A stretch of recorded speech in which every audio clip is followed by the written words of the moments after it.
आज के जो हमारे कंटेंट्स हैं उसमें सबसे पहले तो हमारे पास आती हैं trend lines. Types of trend lines और ट्रेंड लाइंस को ड्रॉ करने के जो रूल्स हैं वो क्या होने चाहिए। उसके बाद मेजर माइनर ट्रेंड लाइंस कौन सी होती हैं, और जिस तरीके से आपने पढ़ा था स्ट्रक्चर के अंदर, support become resistance and resistance become support. तो ट्रेंड लाइंस जो है सपोर्ट एंड रेजिस्टेंस फ्लिप इसको बोलते हैं, जो आप लोगों ने पढ़ा था। उसके बाद जो है trend line breakouts. Trend line के ब्रेकआउट्स देखे जाते हैं कि कितने तरह के इसके ब्रेकआउट्स होते हैं। चार्ट पैटर्न्स हमारे पास कौन कौन से होंगे, वैसे मैं आपको बहुत सारे चार्ट पैटर्न्स जो हैं उसके बारे में बताऊंगा, लेकिन जो मेजर इस्तेमाल होंगे वो कौन कौन से चार्ट पैटर्न्स हैं उनके बारे में हम लोग डिस्कस करेंगे। कॉन्टिन्यूशन कॉन्टिन्यूशन जो पैटर्न्स हैं वर्सेस रिवर्सल। तो ट्रेंड लाइंस जो हैं हमारे पास जो है वो तीन तरह की होती हैं, ठीक है। और ट्रेंड से ही इसका हम लोग अंदाजा लगा सकते हैं कि ट्रेंड का मतलब ये होता है कि आपका या तो बुलिश ट्रेंड हो, या आपका बेरिश ट्रेंड हो, या आपके साइड पे मार्केट हो। तो इसको हम लोग तीन तरह की कैटेगरीज में डिवाइड करते हैं। जिस तरीके से यहाँ पे मार्केट अप ट्रेंड पे आपको नजर आ रही है, उसके बाद डाउन ट्रेंड है, फिर अप ट्रेंड है, फिर डाउन ट्रेंड है, फिर अप ट्रेंड, एंड यहाँ पे मार्केट आपकी साइड वे पे। तो ये इस तरीके से मार्केट में डिफरेंट टाइप्स के ट्रेंड्स होते हैं, इनको हम लोगों ने फॉलो करना होता है। This is for the reference points only कि मार्केट किस तरह बुलिश बेरिश साइड पर चल रही होती है, ठीक है। अच्छा, टाइप्स ऑफ ट्रेंड लाइंस में हमारे पास पहले तो सपोर्ट होती है और रेजिस्टेंस, जिस तरीके से स्ट्रक्चर में आप लोगों का सपोर्ट एंड रेजिस्टेंस एरिया होता है। अब ट्रेंड लाइंस को हम लोग किस तरीके से एग्जीक्यूट करते हैं, किस तरीके से हमें ड्रॉ करना चाहिए, इसमें जो आपको मेन इंपॉर्टेंट फैक्टर है, इसमें क्या चीज़ होना चाहिए, वो आपको यहाँ पे बताया जाएगा कि आपकी जो ट्रेंड लाइन है, अगर हम लोग इसमें बुलिश साइड पे प्ले कर रहे हैं इस तरीके से, तो ये हमारी यहाँ पे एक बुलिश की ट्रेंड लाइन चल रही होगी। मीन्स हमारा एक चैनल चल रहा होगा, ठीक है। अब इस चीज को आप लोगों ने ना इस पॉइंट्स को थोड़ा सा नोट करना है, आगे मजीद एक्सप्लेन किया जाएगा। कि सबसे पहले तो हमें स्ट्रक्चर का पता होना चाहिए। अब ऐसा नहीं है कि जो ट्रेंड लाइन पे काम करे वो स्ट्रक्चर को निग्लेक्ट कर दे, उसको छोड़ दे, ऐसा नहीं है। तो ट्रेंड लाइन के साथ साथ हमें जो है वो स्ट्रक्चर का जो है बड़े अच्छे तरीके से पता होना चाहिए। ऐसा ना हो कि हम लोग ट्रेंड लाइन पे काम कर रहे हो और स्ट्रक्चर को निग्लेक्ट कर दें। तो यहाँ पे आपका स्ट्रक्चर जो है वो बुलिश साइड पे ब्रेक हो रहा है, और यहाँ पे ट्रेंड लाइन आपकी जो है वो सपोर्टिंग बना रही है, राइट। कि जैसे ही मार्केट नीचे आती है, अपने टच करती है लेवल ऑफ सपोर्ट पे, वहां से आपकी प्राइसेस जो है वो बुलिश साइड पर चली जाती हैं, ठीक है ना। तो इसमें सबसे ज्यादा आपका क्या चीज होती है कि मार्केट का स्ट्रक्चर प्लस आपकी ट्रेंड लाइन, और उसके साथ जो आपकी कैंडलस्टिक्स पैटर्न्स हैं with the help of evidence, this all things called your price action. ये प्राइस एक्शन जो है ना, ये आपका जो है वो किस तरीके से कंप्लीट होता है, जब आपको इन सारी रेसिपीज का इस्तेमाल करना आ जाए, ठीक है। तो ये आपकी कंप्लीट चीजें क्या बनती हैं, ये आपकी प्राइस एक्शन कहलाता है। अब ट्रेंड लाइन रेजिस्टेंस भी होगी, सपोर्ट भी हो गया, ठीक है। उसके बाद trend line support become resistance and resistance become support. फिर इसके इसके भी ब्रेकआउट्स हमने देखने होते हैं कि हमें ब्रेकआउट्स पे क्या फायदा हो सकता है, कहाँ तक हो सकता है, ठीक है। फिर मेजर ट्रेंड लाइंस जो है ना वो आपकी बड़े टाइम फ्रेम पर, फॉर एग्जांपल जो है M30s पे लिखा हुआ है स्कैल्पिंग इंट्राडे के लिए, डेली का हम लोग लगा रहे हैं, स्विंग्स के लिए मंथली ट्रेंड लाइंस हो रही होती हैं। माइनर ट्रेंड लाइंस जो होती है स्कैल्पिंग के लिए, आप लोग 1 मिनट पे भी लगा सकते हैं, इंट्राडे में H1 और H4 पे लगा सकते हैं, और स्विंग्स के लिए डेली एंड वीकली पे आप लोग ट्रेंड लाइन लगा सकते हैं। अब ट्रेंड लाइन लगाने का तरीका क्या होता है कि आप लोगों ने हमेशा देखना है कि मार्केट जो है, जब आप किसी भी नेकेड चार्ट पर जाएंगे तो डेफिनेटली आपको स्ट्रक्चर की समझ होनी चाहिए कि मार्केट लोअर हाइक बनाती हुई जा रही है, इस तरीके से मार्केट मूव करती हुई जा रही है, या आपकी बुलिश साइड पे मार्केट जा रही है इस तरीके से। मींस आपकी प्राइसेस जो है वो एक अप ट्रेंड में है या डाउन ट्रेंड पर है, ठीक है ना। तो यहाँ पे आपको क्लियरली नजर आ रहा है कि प्राइसेस आपकी इस तरीके से एक चैनल पे मूव करती हुई जा रही हैं, एक बुलिश साइड पे प्राइसेस आपकी मूव करती हुई जा रही हैं।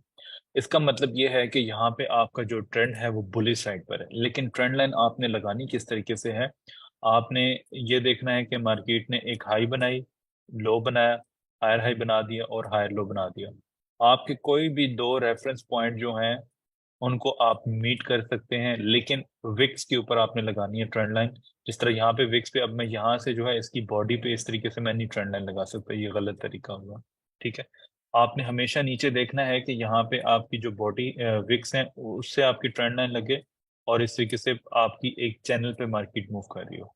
राइट, चैनल पे आपकी मार्केट मूव करती हुई जा रही हो, और उसके बाद अगेन अब ये यहाँ पे क्या हुआ, मार्केट ने ब्रेकआउट किया, रिट्रेसमेंट दी, टेस्ट किया और बुलिश साइड पे।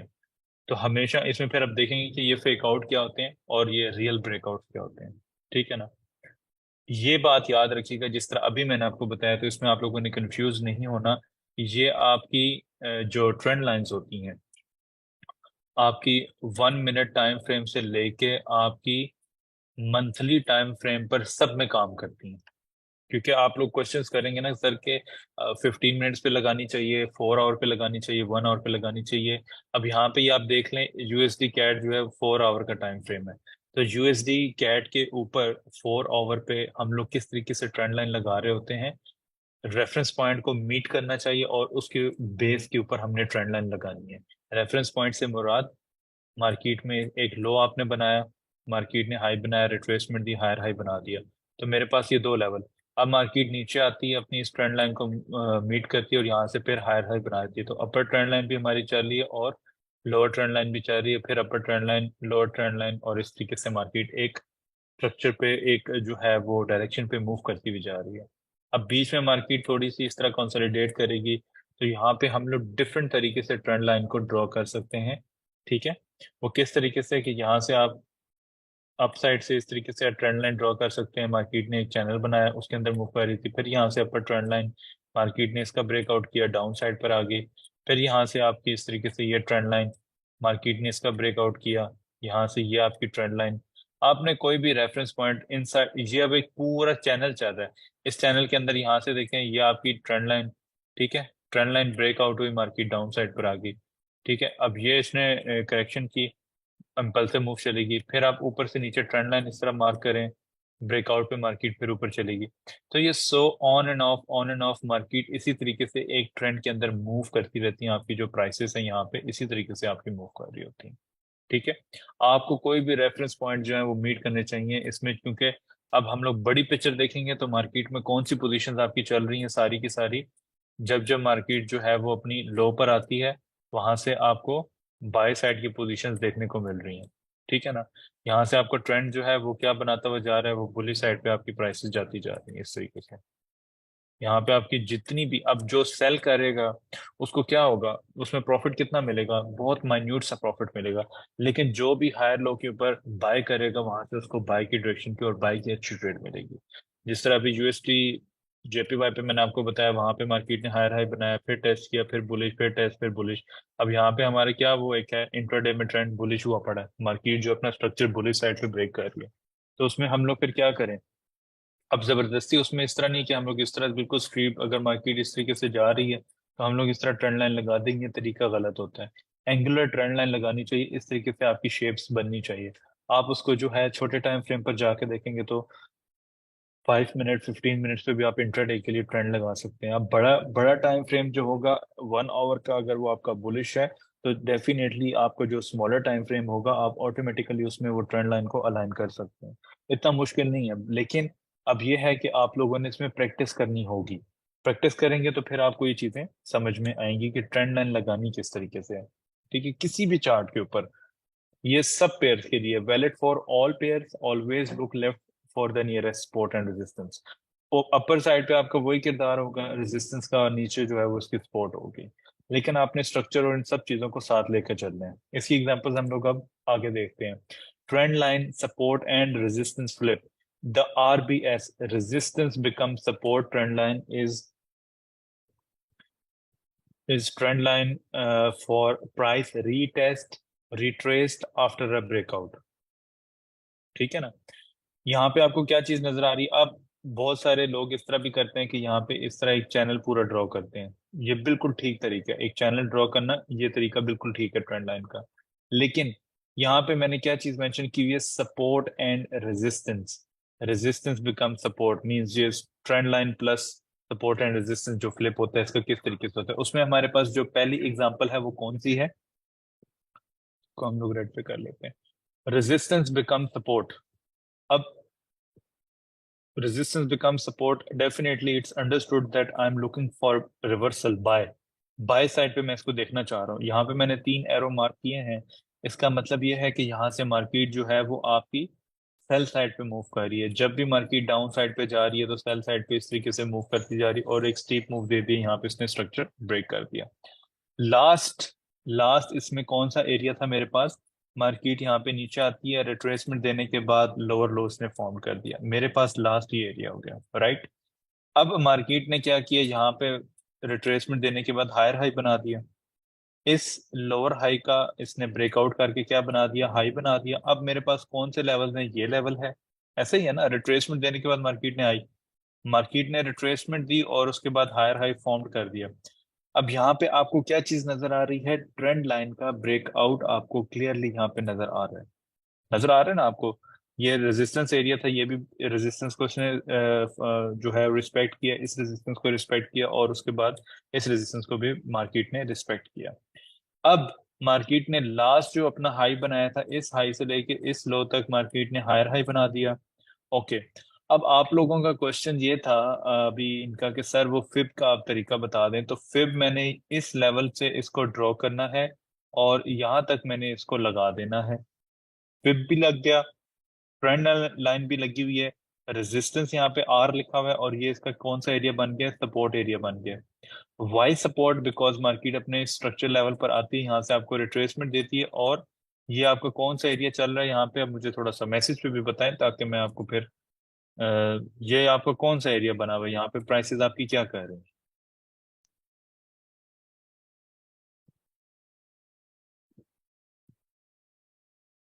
अच्छा जी, साइड वे, नहीं नहीं साइड वे तो है लेकिन कौन सा हमारे पास एरिया है, बाउंसिंग होल्ड एक्यूमुलेशन, एक्यूमुलेशन भी बिल्कुल ठीक है, बाउंस एक्यूमुलेशन बाउंस बिल्कुल ठीक है, सपोर्ट बना रही है, सपोर्ट ठीक है, लेकिन थोड़ा सा आप लोग ना टर्म्स वो यूज करें। डिस्काउंट, डिस्काउंट क्या मतलब, ठीक है आप सबके आंसर ठीक हैं जिन्होंने आंसर अभी किए हैं। ओके, अब दोबारा इसकी तरफ चलते हैं। डेफिनेटली मार्केट ने अपने रेजिस्टेंस का ब्रेक किया, यहाँ से डाउन साइड पे हायर हाई बना दिया, तो हमारे पास ये पैटर्न बनना होना चाहिए इस तरीके से, रेजिस्टेंस, रिट्रेसमेंट, मार्केट ने ब्रेक किया, अपने स्ट्रक्चर लेवल का यहाँ पे टेस्ट किया। अब हमारे पास भी प्रीवियस स्ट्रक्चर बुलिश हो चुका हुआ है, ठीक है ना, हमारे पास जो स्ट्रक्चर है वो बुलिश हो चुका हुआ है। इसका मतलब है अगर मार्केट यहाँ पे इस तरीके से रेंज करती है तो इसका ये मतलब नहीं है कि यहाँ पे अभी मार्केट जो है वो इधर से सेल चली जाएगी, ये एंट्री जो होगी वो आपकी गलत होगी, क्योंकि हमारे पास प्रीवियसली स्ट्रक्चर का ब्रेकआउट बुलिश साइड पर हो चुका है, ऑलरेडी मार्केट बुलिश साइड पर बता रही है। तो यहाँ पे हमें किस साइड पे देखना चाहिए, बुलिश साइड पे एंट्री को। तो जब मार्केट अपने स्ट्रक्चर लेवल पर आएगी तो यहाँ से आपने कौन सी एंट्री एग्जीक्यूट करनी है, बाय साइड पे। अब स्ट्रक्चर यहाँ से इसने हाई एक बना दी तो टीपी आपका ये बेशक होना चाहिए, लेकिन ट्रेंड लाइन का फायदा क्या होता है, नहीं नहीं डिमांड नहीं है, ये स्ट्रक्चर इसका लेवल है। ट्रेंड लाइन का आपको फायदा ये होगा कि जहां से मार्केट ने आपकी डायरेक्शन शुरू की होगी वहां तक आपको इसका टीपी इजीली मिल जाएगा। अब इसमें मार्केट सेल साइड पर भी आएगी, फॉर एग्जांपल आपको एग्जांपल मैं देता हूं कि जैसे ही मार्केट ने यहाँ पे इसका लो ब्रेक किया था और लो ब्रेक करने के बाद हायर हाई बना दिया था, फॉरगेट अबाउट दिस मूव कि यहाँ से मार्केट ने इसका रिट्रेसमेंट दिया है, हायर हाई बना दी, यहाँ पे आपने फर्स्ट एंट्री ली है, फर्स्ट एंट्री, मार्केट ने हायर हाई बना दिया, स्ट्रक्चर लेवल पर आई, सेकंड एंट्री, ठीक है। उसके बाद मार्केट ने अपने स्ट्रक्चर का ब्रेक किया, प्राइसेस बुलिश साइड पे चलेगी, अब दोबारा नीचे आती है, यहाँ पे रिट्रेसमेंट आपको मिलती है, रीटेस्ट मिलता है, थर्ड एंट्री। तो टोटल आपको कितनी एंट्रीज यहाँ पे मिली हैं, 3 एंट्रीज मिली हैं। अब ये 3 एंट्रीज क्यों मिली हैं यार, फैसल मैं पहले कंप्लीट कर लूँ तो मैं आपके सारे क्वेश्चंस के आंसर करूंगा। मैंने आपको पहले भी ये चीज़ें बताई हुई हैं कि जब सेशन चल रहा होता है तो प्लीज़ इसमें जो है ना वो आप लोग क्वेश्चन लास्ट में प्लीज़ किया करें। बहुत शुक्रिया आप सबका। एसएल हंटिंग से आपने पूछा तो मैं बता देता हूँ आपको, लेकिन प्लीज़ नेक्स्ट टाइम जो है ना कोई भी इस तरह की हरकत अब ना करें, दरमियान में प्लीज़। जब मार्केट अपने रेजिस्टेंस एरिया पे आएगी तो अंडरस्टूड सी बात है, जो आपका एक हाई बना होगा, हायर लो बना होगा, हायर हाई, और यहाँ से लेके यहाँ तक आपने फिब लगाया तो ये आपका 61.8 का लेवल बनेगा। और प्रीवियस स्ट्रक्चर लेवल भी, ऐसे नहीं है कि ब्लाइंडली इसमें बस कोई भी फिब लगा देंगे, ड्रॉ कर देंगे, मार्केट वहां पर आएगी, आप टेस्ट पे एंट्री करेंगे और अपना एसएल हिट करके बैठ जाएंगे। ऐसा नहीं होता। एसएल से बचना कैसे है? अब आप लोग एसएल लगाते हैं, 10 पिप्स के लगाते हैं, ठीक है, आप छोटा एसएल चाहते हैं मार्केट में। ये हमारे पास H4 का टाइम फ्रेम है, बड़ा टाइम फ्रेम है। तो डेफिनेटली मैं अगर एम यहाँ पे अपने इस टारगेट पे कर रहा हूँ या अपने इस टारगेट पे कर रहा हूँ, तो हायर लो जो बना होता है मार्केट, इस तरह लो बनाने के बाद हायर हाई बनाती, तो हायर लो के मुझे नीचे, या एटलीस्ट अगर 61.8 पे आप एंट्री ले रहे हैं तो आपका नीचे फिफ्थ पे लेवल भी होता है 78 पॉइंट समथिंग, राइट। 78% का जो लेवल होगा वहां पे आप उसके नीचे थोड़ा सा एसएल अपना रख सकते हैं। वैसे मार्केट जो है ना, डिमांड एरिया जो मजीद नीचे आती है प्राइसेस 78% या 79% तक भी आ सकती है डिस्काउंटेड एरिया के ऊपर, जो कि बाद में आपको बढ़ाया जाएगा। लेकिन एज फॉर नाउ 50%, 61 पॉइंट पे आपकी एंट्री होनी चाहिए विद एविडेंस। एविडेंस उसी लेवल पे आपको मिल गया 50 एंड 61.8 के लेवल के ऊपर, जो नॉर्मल फिफ्थ की रिट्रेसमेंट होती है एक ट्रेंड को कंटिन्यू करवाने के लिए। तो उसमें क्या होगा कि एसएल आप 78 पॉइंट से नीचे रख सकते हैं, या इस लो से नीचे रख सकते हैं, या यहाँ पे आप देखें कि मार्केट ने सपोर्ट बनाई हुई कोई इनगल्फ कैंडल हो लेफ्ट साइड पे, उसकी लो के नीचे आप रख सकते हैं अगर आप बड़े टाइम फ्रेम पर एग्जीक्यूशन कर रहे हैं, क्योंकि आपके टारगेट्स जो है वो हाई के ऊपर है, यहाँ पे इन लेवल्स पे आपके टारगेट है यहाँ पे, ठीक है। तो इसमें आप लोगों को छोटे एसएल से बचने के लिए आप फिब लगाएं उसके, क्योंकि ये मार्केट आपकी पूरी की पूरी कैलकुलेशंस के ऊपर चल रही है। अगर हम लोग अंदाजे लगाएंगे तो क्या लगाएंगे कि बस ठीक है, अगर हमारे यहाँ पे एंट्री कर रहे हैं तो हम लोग बस 10 फिब का एसएल लगा दें, तो डेफिनेटली आपके एसएल सारे एसएल ही हिट होंगे। आपने कैलकुलेशंस करनी है वो मैथमेटिक्स में, जिस तरह आप लोग अपनी कैलकुलेशंस करते थे, तो फॉर्मूलाज वगैरह आप लोग पुट करते थे, तो हमारे पास जो एंड रिजल्ट्स आता था वो एक्यूरेट आता था। वो क्यों आता था? उसमें कोई गेस तो नहीं होते ना कि हमारा अंदाजा ऐसे हो जाए, रफली पूरी कैलकुलेशंस होती है। तो forex is all about your calculations and opportunities. अब इसमें अंदर आप लोग कैलकुलेशंस करेंगे, कैलकुलेशंस आपकी किस तरह ठीक बैठेगी कि आपने इस लो को लिया, इस हाई को लिया, हायर लो मार्केट ने बना दिया, ये हायर हाई बना दिया। अब मेरी कैलकुलेशंस मैं खुद तो नहीं करूंगा कि यहाँ से गिनना शुरू कर दूंगा। हमारे पास एक फिब का लेवल है, फिबोनाची है, उसको रिट्रेसमेंट बोलते हैं, फिबोनाची रिट्रेसमेंट। अब फिब मैंने यहाँ से यहाँ तक लगा दी, तो मेरी कैलकुलेशंस बता रही हैं कि 50%, 61.8 पे मेरा प्रीवियस स्ट्रक्चर लेवल भी अलाइन हो रहा है, टेक्निकल भी अलाइन हो रहा है उस लेवल, उस कैलकुलेशंस के मुताबिक। अब जब अलाइन हो रहा है तो मार्केट जो है वो आपकी यहाँ से बुलिश साइड पे चली जाएगी, ठीक है। अब आप लोग कहते हैं कि हम ठीक है, मार्केट तो बुलिश साइड पर चली गई है। अब यहाँ से आप जो है ना, इस लो के ऊपर और इसके हाई के ऊपर इस तरीके से आप ट्रेंड लाइन लगा लें, सेम एज इट इज, इसको आप उठा के जो है यहाँ पे आप सेट कर दें, इस तरीके से ये हाई के ऊपर ये चैनल बना लें। अब मार्केट क्या करेगी अपने, ये अब देख लें, ये स्ट्रक्चर लेवल है इसका, प्राइसेस आपकी स्ट्रक्चर लेवल पर आएंगी, लोअर ट्रेंड लाइन का भी टेस्ट करेंगी, फिर हायर ट्रेंड लाइन तक ये चली जाएगी। ये ट्रेंड लाइन को आपको फिर ये फायदे होते हैं, यहाँ पे इस तरीके से मार्केट एक चैनल पे मूव करना शुरू कर देगी, ये आपका चैनल बन जाएगा। अब इस चैनल का ब्रेकआउट होता है, स्ट्रक्चर का ब्रेकआउट होता है, रीटेस्ट करके मार्केट लोअर लो बनाएगी, तो डेफिनेटली वो फिर यहाँ तक आएगी प्राइसेस आपकी दोबारा। तो ये चैनल का जितने भी चैनल्स होते हैं ना, जो भी टाइम फ्रेम के, वो आपको ये फायदा देते हैं, चैनल्स का आपको फायदा ये होता है, ठीक है। मार्केट जितनी मर्जी रेंज करती रहे, कुछ भी करती रहे यहाँ पे, लेकिन जब चैनल आप लगाएंगे और साथ में स्ट्रक्चर को भी फॉलो करेंगे तो कभी आप लोग इस मार्केट में मार नहीं खाएंगे। लेकिन जब भी, जिस तरह अभी आप लोग कहते हैं हम लोग एंट्री करते हैं, तो एंट्री अगर 4 आवर पे है तो मार्केट यहाँ पे कितने दिन रेंज करती है और उसके बाद बुलिश साइड पे, तो मार्केट इस फॉरेक्स से ना पैसा कमाना इतना आसान नहीं जितने लोग समझते हैं। आप लोगों को काफी वेट करना पड़ता है। ये जो आपको 20, 30 पिप, 50 पिप इसी तरह गोल्ड में मिल जाते हैं, लेकिन उसके पीछे आपने ये कभी चीज सोचा करें कि उसके पीछे जो है ना, उस इंसान की कितना एक्सपीरियंस होगा, कितनी मेहनत होगी कि 5 मिनट में आपको इतने अच्छे प्रॉफिट मिल रहे हैं।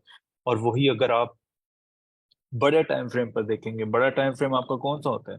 4 आवर का आपका बड़ा टाइम फ्रेम होता है, डेली का आपका बड़ा टाइम फ्रेम होता है। अगर आप उसमें एंट्री करेंगे तो फिर आपको कितना प्रॉफिट मिलेगा, लेकिन एसएल भी आपने उसके हिसाब से लगाना होगा। ऐसा नहीं है कि आप लोग जो है एसएल 10 पिप का लगा रहे हो और टारगेट आप चाह रहे हो कि हमें 600, 700, 1000 पिप्स का टारगेट मिल रहा हो। तो इस तरीके से इतना आसान भी नहीं है क्योंकि यहाँ से लेकर यहाँ तक अगर आपका जोन है या इसके मिड पे भी जोन है, तो ये एटलीस्ट आपका हो सकता है 60 पिप्स बन जाए, 70 पिप्स बन जाए, और आपका टारगेट यहाँ पे 300 पिप्स का हो, तो देन इट मेक सेंस। ठीक है ना।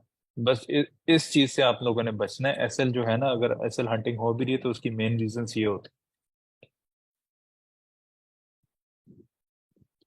1 मिनट पे ट्रेड करने के लिए ना बहुत आप लोगों का एक्सपीरियंस चाहिए 1 मिनट के ट्रेड के ऊपर। अब मार्केट जो है वो यहाँ से, अब अगर मैं इस तरीके से यहाँ पे ट्रेंड लाइन लगाता हूँ ना, तो वो उसने ट्रेंड लाइन का यहाँ पे क्या किया हुआ है, ब्रेकआउट किया हुआ है। ठीक है, ट्रेंड लाइन को तरीके होते हैं लगाने के। अब आपने देखना है कि हमारे पास टारगेटेड प्राइस किस तरीके से निकलते हैं। यहाँ पे उसने लो को ब्रेक किया और हाई पे उसने साइड वे पे मार्केट चली गई ना, यहाँ पे इस एरिया के ऊपर। अब मार्केट जो है वो आपकी साइड वे पर है, और साइड वे पर जाने के बाद मार्केट ने क्या किया, अपने स्ट्रक्चर का यहाँ पे ब्रेक किया। यहाँ पे सपोर्ट लिखा हुआ आ रहा है, trend support become resistance zone. अब सपोर्ट बिकम रेजिस्टेंस के साथ साथ आपका स्ट्रक्चर लेवल भी है, जस्ट ट्रेंड लाइन इसमें फॉलो नहीं हो रही। क्योंकि यहाँ पे आपको क्लियरली सपोर्ट एरिया नजर आ रहा है। सपोर्ट एरिया जिस तरह अभी मैंने आपको गोल्ड में भी दिखाया कि जैसे मार्केट नीचे आती है, लोअर हाइज बनाती है, इधर से आपको टेस्ट मिलता है स्ट्रक्चर लेवल पे, आप उसको सेल कर देते हैं, फिर स्ट्रक्चर लेवल पे आप उसको सेल कर देते हैं। अभी लाइव मार्केट पे जाके सारी चीजें देखते हैं, ताकि आपके इन केस कोई डाउट्स भी होते हैं तो वो भी क्लियर हो जाए। तो इस तरीके से मार्केट ने किस लेवल का अपना टेस्ट किया, स्ट्रक्चर लेवल का उसने टेस्ट किया। नीचे आई है मार्केट, लो बना दिया इसने, ठीक है। स्ट्रक्चर लेवल का टेस्ट किया, ट्रेंड लाइन का टेस्ट किया, सेल पे चली गई। फिर मार्केट यहाँ से नीचे आने के बाद फिर ये ड्रॉप उसने दे दिया। तो ये इसका सारा स्ट्रक्चर एरिया हो गया। अब इसमें प्रॉपर आप लोग कहते हैं कि हम लोगों ने एग्जीक्यूशन करनी होती है, तो हमारा जो है वो ऐसा जो है वो हिट ना हो, तो इसमें इससे बचा किस तरह जाए। तो मैं भी आपको चार्ट शेयर करवाता हूँ लाइव पे, ताकि आप लोगों को इस चीज़ का थोड़ा सा फायदा हो जाए। ठीक है। अच्छा जी, एक सेकंड।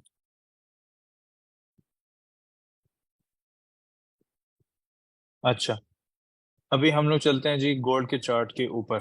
तो ये हमारे पास आ गया, 1 आवर का चार्ट आ गया। ठीक हो गया।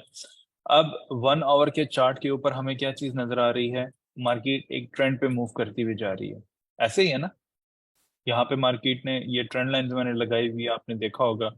अब 15 मिनट्स पे हम लोग जाते हैं, तो 15 मिनट्स पे भी आप लोग बिल्कुल ट्रेंड लाइन इस पे लगा सकते हैं। ये बड़ी ट्रेंड लाइन है नीचे मैंने, और ये छोटी ट्रेंड लाइन आप किस तरह लगा सकते हैं। आपने इस लो को लेना है, इस लो के साथ आपने इस इन लोस को भी आपने कंबाइन कर देना है, क्योंकि मार्केट इसकी रिस्पेक्ट करती हुई जा रही है। अब यहाँ पे इसने ट्रेंड लाइन ब्रेकआउट किया, और यहाँ पे मैंने लिखा हुआ है ब्रेकआउट ऑफ स्ट्रक्चर। ये छोटे टाइम फ्रेम पर मैंने 5 मिनट का लिखा हुआ है, ठीक है ना, ब्रेकआउट ऑफ स्ट्रक्चर। इसलिए आपने इसमें परेशानी होने की ये किस तरह ब्रेकआउट हो गया। ये 5 मिनट का स्ट्रक्चर है। अब देखें कि ये आपके एक सपोर्ट एरिया था, मार्केट ने सपोर्ट बनाया, हायर हाई यहाँ पे फॉर्म किया। उसके बाद मार्केट नीचे सेल साइड पर चलेगी डायरेक्टली। इस लेवल का उसने रीटेस्ट किया, यहाँ पे मार्केट जाती है, रिट्रेसमेंट अपनी कंप्लीट करती है, दोबारा मार्केट नीचे आके इस लेवल का टेस्ट करती है, और फिर वहां से आपकी एक सेलिंग स्टार्ट हो जाती है। ठीक है। अच्छा, अब ये ट्रेंड लाइन के मुताबिक हमारा टारगेट कहाँ तक होना चाहिए, टेक्निकली वो अपने इस लो तक होना चाहिए। मार्केट यहाँ पर आती है, अपना टीपी डन करती है, एंड दैट्स इट, हमारा टारगेट जो है वो डन हो गया। अब हमारी कोई ट्रेड नहीं बनती। ठीक है ना। अब ये इसका पहला स्ट्रक्चर लेवल टूटा, मार्केट ने क्या किया, लो बना दिया। अब यहाँ पे आपको मैंने अभी थोड़ी देर पहले बताया कि ये इसका एक रेजिस्टेंस एरिया था। अगर आप लोग इस पे प्ले करना चाहें तो आप 5 मिनट पर जाएं, और 5 मिनट पे जाने के बाद यहाँ पे लो से आप इस तरीके से ट्रेंड लाइन ड्रॉ करें, और यहाँ पे आप इस तरह मार्क कर दें। अब यहाँ पे मार्केट जो है अपनी इस ट्रेंड लाइन को उसने फॉलो किया, हाई पर गई, रेंज किया, लो बनाया, टेस्ट दिया उसने, और वहां से फिर आपकी सेलिंग हो गई। अब किस तरीके से उसने टेस्ट दिया, ये जो आपका एक सपोर्ट एरिया बना हुआ था, इसका इसने ब्रेकआउट किया। ब्रेकआउट करने के बाद मार्केट ने लो बनाया, दोबारा इधर टेस्ट करने के लिए आती है, तो यहाँ से फिर आपकी सेलिंग हो जाती है। उसके बाद फिर आपका ये एक स्ट्रक्चर लेवल था। ठीक है ना। इस लो के ऊपर आप इस तरह जोन मार्क कर सकते हैं, लाइन मार्क कर सकते हैं, जिस तरह आपको आसानी हो। मैंने आप लोगों को बहुत फ्लेक्सिबिलिटी सारों को दी हुई है कि मार्किंग जो है जिस तरह मर्जी आप लोग करें, कोई इसमें प्रॉब्लम नहीं है। लास्ट में मेरे पास अब ये लो बन रही थी, मैं इसको इस तरह मार्क कर सकता हूँ, तो उसने ब्रेक कर दिया। अब मार्केट ने नीचे लो बनाया है, लो बनाने के बाद उसने रिट्रेसमेंट दी, और उसके बाद यहीं पे कंसोलिडेशन शुरू कर दी है। अब अगर मैंने पुल बैक का वेट करना है, कि मैं कहता हूँ कि मार्केट जो है मैं बुलिश की एंट्री एग्जीक्यूट करूँ, मैंने बाय साइड पे इस पे प्ले करना है, तो ये मैंने इस चार्ट के ऊपर मैंने अपर ट्रेंड लाइन मार्क की हुई है। यहाँ पे मार्केट ने क्या किया, रेजिस्टेंस रेजिस्टेंस रेजिस्टेंस रेजिस्टेंस। अब प्राइसेस क्या करती हैं, इस लो के बाद यहाँ पे बुलिश साइड पे इसका ब्रेकआउट करती हैं।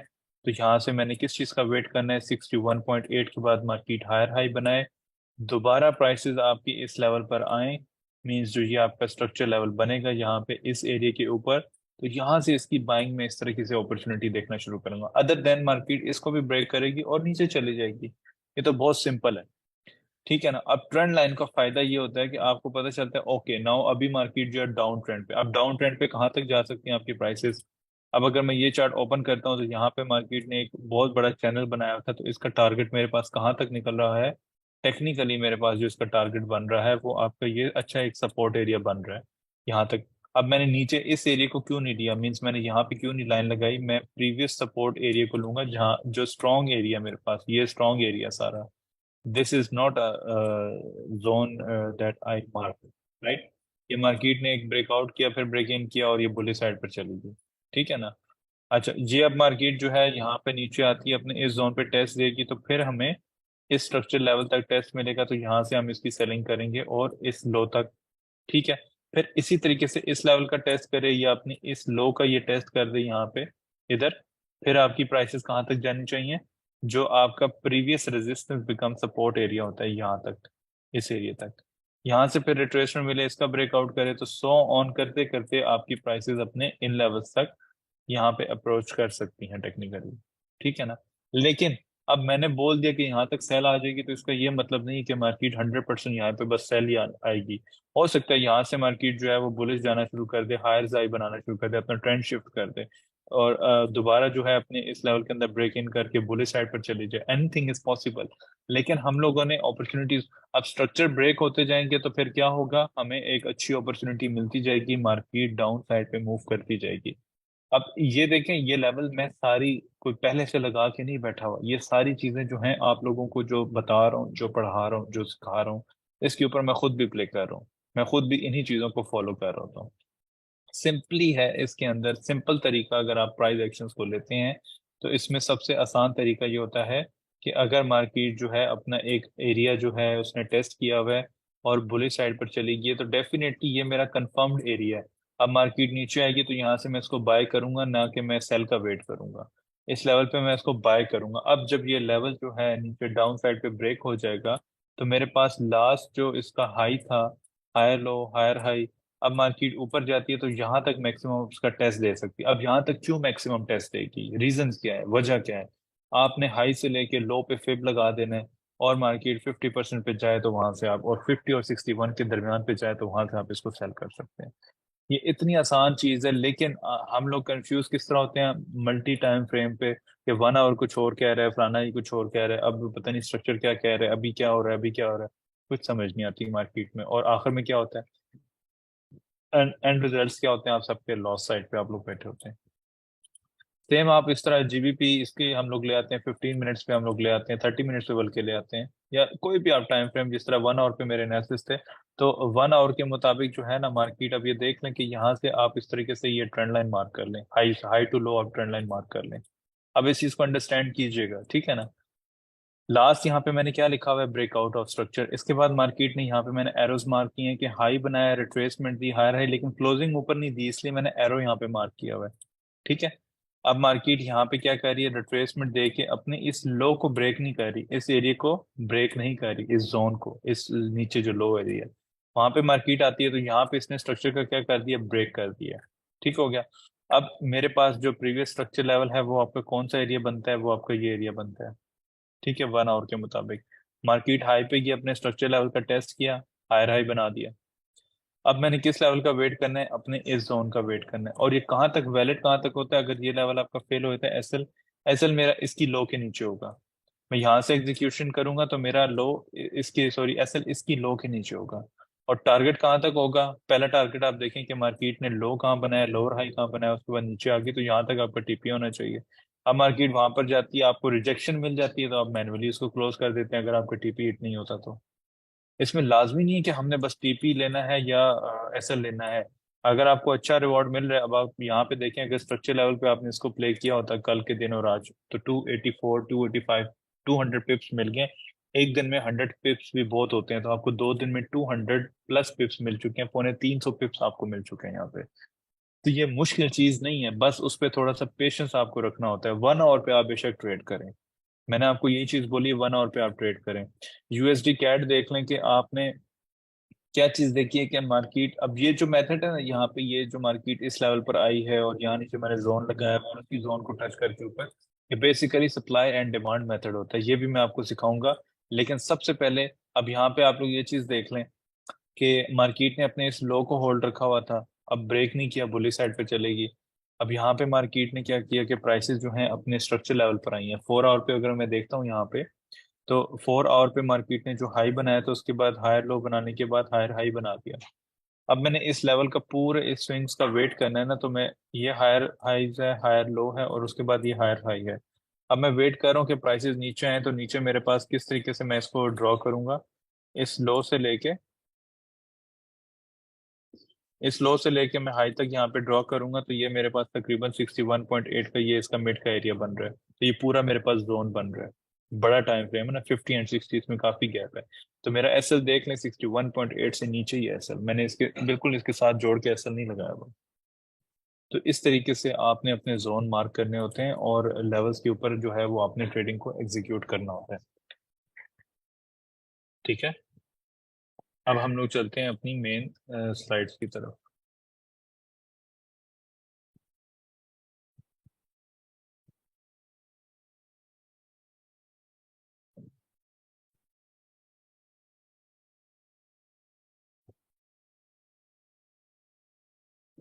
ठीक है, तो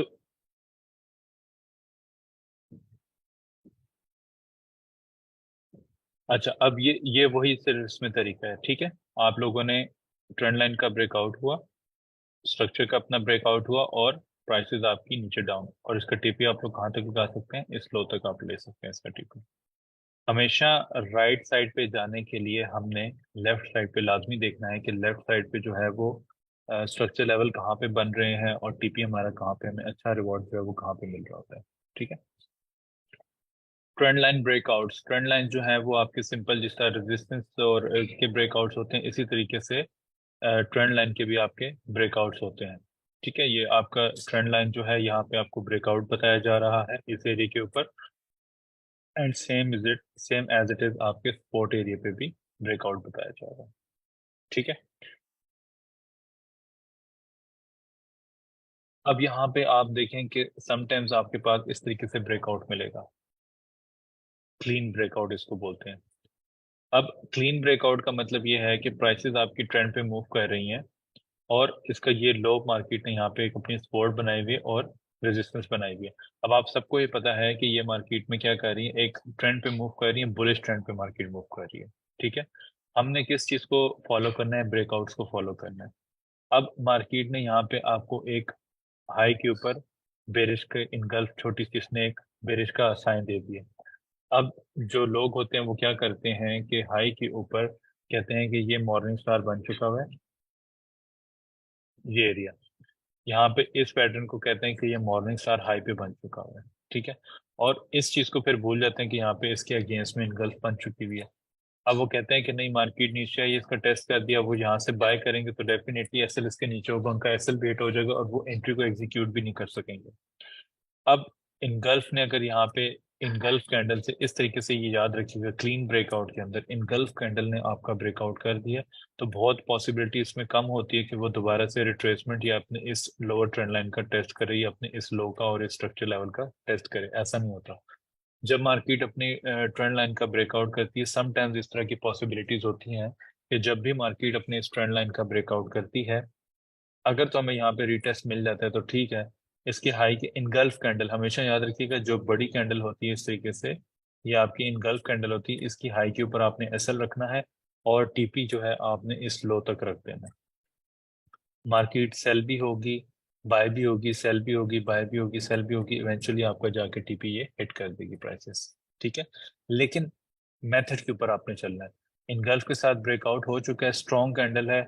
अब आप देख लें कि इसने 1 2 3 4 कैंडल्स, और ये पूरी 5 6 7 कैंडल्स की जो रेंज थी, उसने एक कैंडल ने उसको ब्रेकआउट कर दिया। इट मीन्स कि ब्रेकआउट काफी स्ट्रॉन्ग है, जिसको हम लोग बोलते हैं क्लीन ब्रेकआउट। ये आपका क्लीन ब्रेकआउट हुआ और मार्केट ने सीधा आपका टारगेट यहाँ पे जाके डन कर दिया। तो इस तरीके से जो ट्रेड सेटअप्स होते हैं ना, वो आपको किस तरीके से मिलते हैं, समटाइम्स आपको किस तरह से मिलते हैं, जब मार्केट जो है वो इस तरीके से बहुत तेजी से नीचे गिरी हो और मार्केट इस तरीके से हायर हाई हायर लोज बनाती हुई बुलिश साइड पे जा रही हो। आप यहाँ पे बेशक इस पर ट्रेंड लाइन लगा सकते हैं। जैसे ही मार्केट इसका लो ब्रेक करेगी तो वो तेजी से फिर कॉन्टिन्यूशन की तरफ ही जाएगी। तो ये इसमें एक बुलिश का चैनल बना हुआ था, मार्केट ने ड्रॉप, प्रीवियस हमारे पास कौन सा ट्रेंड था, डाउन ट्रेंड था। ये इसने क्या किया, इसकी करेक्शन की, ठीक है ना, और उसके बाद मार्केट दोबारा से डाउन साइड पे जाना शुरू हुई। अब जिस तरह गोल्ड पे मैंने आपको दिखाया कि गोल्ड में क्या हुआ कि मार्केट हायर हायर लोज बनाती हुई जा रही है। अच्छा जी, ब्रेकआउट एंड रीटेस्ट। अब यहाँ पे आपको ट्रेंड लाइन रिस्पेक्ट कर रही है इस लेवल का। यहाँ पे आपको क्या चीज मिली, ब्रेकआउट, एंड रीटेस्ट किसके ऊपर मिला है, ट्रेंड लाइन के ऊपर मिला है। यहाँ पे आपको किस किस लेवल के ऊपर रीटेस्ट मिल रहा है और किस तरीके से मिल रहा है, रिजेक्शन के साथ, रिजेक्शन कैंडल आपकी बन रही है यहाँ पे रीटेस्ट के ऊपर, ठीक है। रीटेस्ट के ऊपर यहाँ पे आपको रिजेक्शन मिल रही है। अब बहुत सारे लोग कहते हैं कि यहाँ पे जो है वो बेरिश साइड पे आपको जो है मार्केट को देखना चाहिए रेदर देन बुलिश, क्योंकि मार्केट तो अपने रेजिस्टेंस एरिया पे है। That is very true. लेकिन अब मार्केट यहाँ से बुलिश साइड पे अगर इसने ब्रेकआउट दिया है और हायर साइड बना दिया मार्केट ने, तो इसका ये मतलब है कि मेरे पास ये एरिया जो है और ये जोन जो है ये मेरा टारगेट प्राइस है।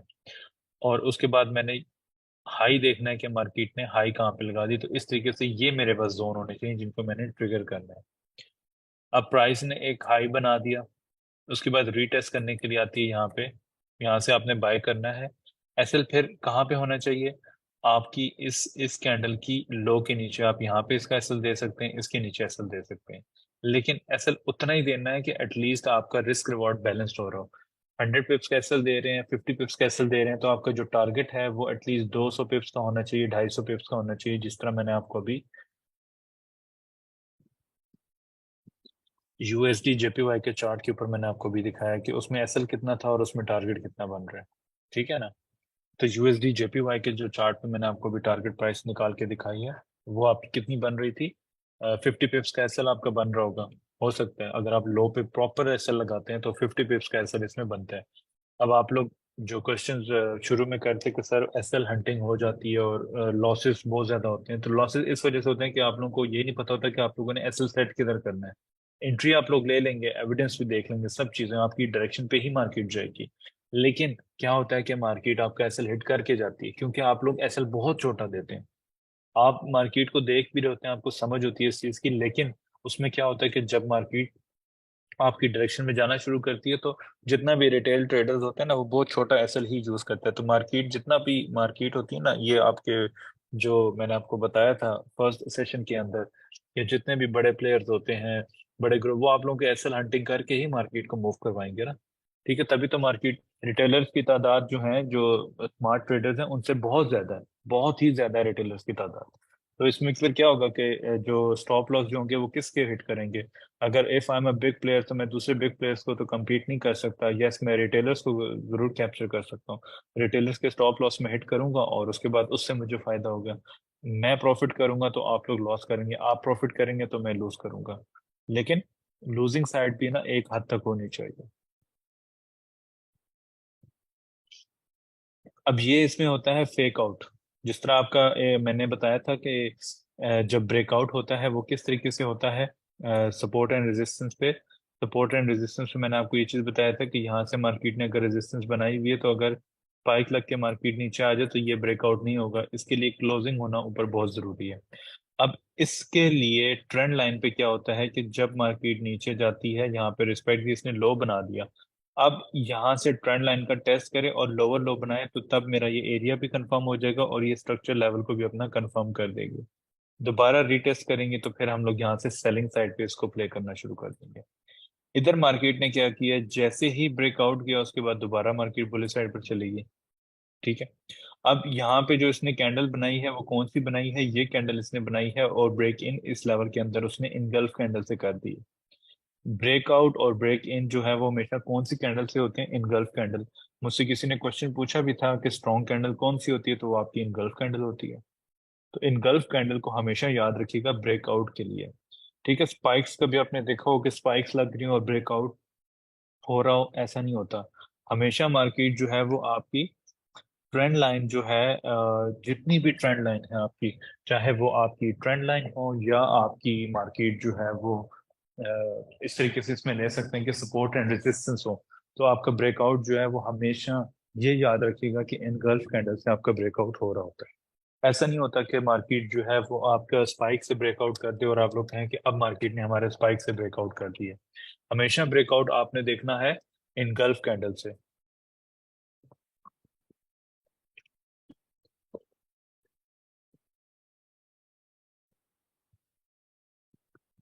नेक्स्ट हमारे पास जो है वो चार्ट पैटर्न्स हैं।